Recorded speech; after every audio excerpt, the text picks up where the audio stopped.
Jeff Wilson Jr.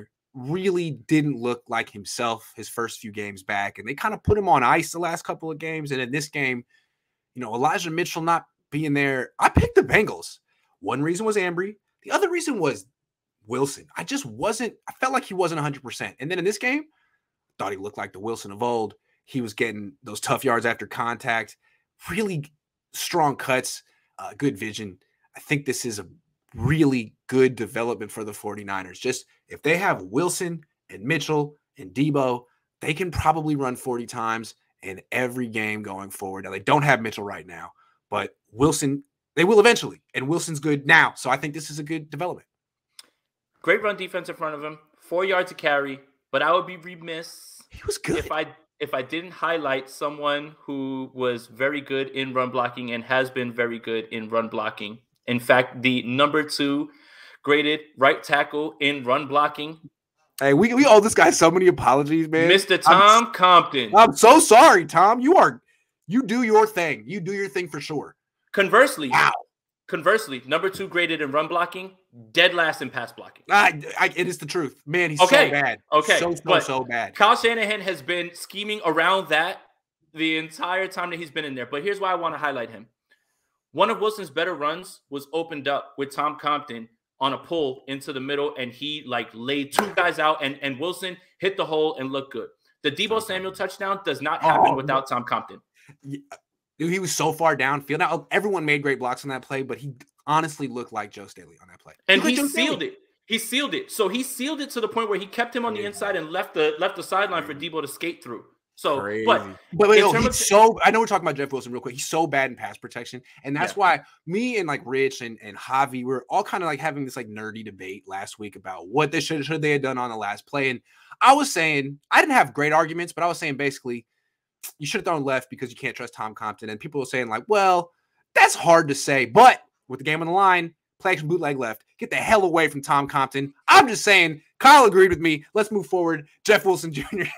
No, so I mean, look, again, I've been, let's just say, critical of Tom Compton. But I have to give the man credit where it's due. He is the number 2 graded right tackle right now in PFF. And I don't see the comments right now. I'm sure they're saying this is why McGlinchey's terrible. I don't need McGlinchey. I don't necessarily think it's that. I think that's more a testament to Kyle Shanahan. No, people are just having sarcastic love for Tom Compton. He's the Tom Compton segment, please. Yeah. Hey, look. There's so many good things to highlight in this game, and I think that he was one of them. Unfortunately, Super Bowl teams need nobodies like him to step up. Aziz, I mean, nobodies, guys not getting paid. Right, he's one of them. Compton's one of them. Wilson's one of them. Right. So back to Jeff Wilson, right? Yeah. If he can somewhat alleviate the stress of, because obviously Deebo Samuel right now is used on 1, a pitch count, 2, to be the backup running back because this offense is missing the explosiveness of Raheem Mostert. Yes. Anytime Deebo touches the ball, he can take it to the crib. And that's something that Mostert was the only other person that can do. Elijah Mitchell's been like great. Mitchell's not really like that either. No, Elijah Mitchell's been great, but he's not suited to be a bell cow. No. But if Jeff Wilson can take 10, 12 carries away from Mitchell and open up Deebo to be a wide receiver, that's it. They overuse Mitchell. Not for with the 20-plus carries for Mitchell. It should be 15-15. Yeah. 15-15. Yeah. I mean, I really think. And I'm not mad at Kyle for that because he had no other choice, right? Nobody else was doing anything in terms of that. And you have to be able to run the ball because obviously what was going on in the offense, and that was your formula for winning. But if Jeff Wilson could come in here and be that 4 yards a carry guy, catch a pass or 2 out of the backfield, be just more efficient than he's been, it's such a feather in the 49ers cap. I got a hot take. Jeff Wilson Jr. is the best running back in the team. Okay, I like Elijah Mitchell. He runs his ass off. He runs super hard and gets yards after contact. So does Jeff Wilson Jr. Elijah Mitchell has more juice to the edge, no doubt about it.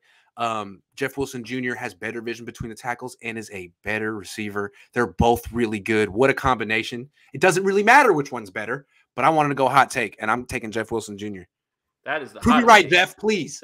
That's the hottest take. But yeah, if Jeff Wilson can somewhat be efficient in that way, 4 yards a carry, 10 for 40, maybe a goal line touchdown, just alleviate that a little bit more from Elijah Mitchell. Make Kyle Shanahan feel better about running the ball and don't let it make it be that it has to be Deebo. You use Deebo 4 or 5 times, see what you got. Because when you look at Deebo running the ball, he'll have that one huge run and then everything else will be like 7 for 10. Right, 7 for 10. Yeah. So it's like he's missing that explosive factor. Debo gives you that, and that's smart for utilizing him in that way, especially you need it as bad as you do. But Jeff Wilson, if he can develop a little bit more and he can just get back from that knee, helps the 49ers out so much more. Yeah, and it seems like the Niners formula on offense is extreme. It's like 2-to-1 run to pass, not 1-to-1, 2-to-1. And Wilson and Elijah Mitchell allowed that to happen. Right now, without Mitchell, they're having to win a different way. And it's impressive that they're able to do it because it doesn't suit their offensive line. It doesn't really suit their quarterback. But once Wilson and Mitchell are back, this team can really control games. Rick says, sup, Grant, do you think Shanahan is afraid to start Lance because he can potentially be worse than Garoppolo this year? I think he'd panic a bit, in my opinion. I think that Shanahan's trying to really win games, seriously. I think so. And I think that's more like they're old school. I think he's just old school. Like, let's take the slow approach with the quarterback and win now with the vet. I think that's that's the portion. I mean, I feel like I've repeated myself a million times. It's two things. It's one, he's feeling the pressure of you've only been in the playoffs one time since you've been here. 6 games under 500. Right. Worst game. Yeah. Right. That you have to make the playoffs. And also, once you start Lance, the clock starts ticking. So right now, everything is kind of working out for him, right? They're 7-6, making the playoffs. If they make the playoffs and then they move to Lance, everybody will say, well, I'm glad you went to the quarterback, because everybody will just throw it on Jimmy as, okay, the quarterback wasn't doing enough for you to win a Super Bowl. So fine, you got to the playoffs, you proved your point. Now you can pivot to Lance.